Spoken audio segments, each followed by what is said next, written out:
Iconic symbols. There are more than just one iconic symbols of Appalachian culture, but the banjo is the most iconic symbols of the Appalachian culture. This instrument was brought to the region in the 18th century, which is also when the English and Scottish ballads migrated to the region. Though as early as 1798, banjo instrument players performed and their presence in the region were documented. At that time, the popularity of the banjo instrument popularized among musicians during the performances of the Appalachian region throughout the 19th century.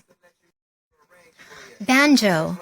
A compounding effect of this most iconic symbol of the Appalachian culture spread through the region in the early 20th century with one of the Appalachian music formulae through migration of one of the various influences, the hymns or the blues.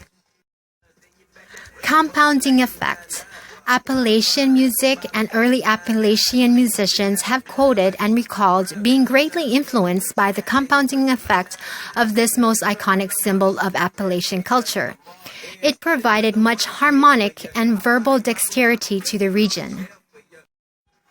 Mail order catalogs. In the 19th century, other instruments became popular in Appalachia through the result of mail order catalogs. Availability. These other instruments that became available are the guitar, mandolin, and harp. String bands. These other instruments were added to the region's early banjo and fiddle outfits, known as string bands.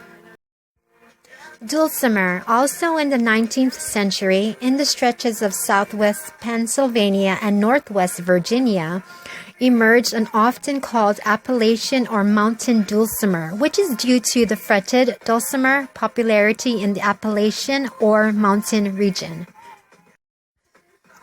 Zither. The fretted dulcimer, not related to the hammered dulcimer, and is essentially a modified zither, which is related to the unaccompanied narrative and dance music such as the Irish reels, though Irish reels were accompanied by a fiddle. Folk music in early 20th century.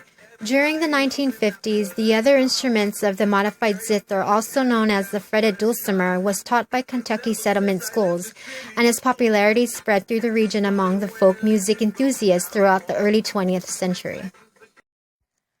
The song "Black is the Color of My True Love's Hair" is a traditional folk song which was first known in the United States about 1915.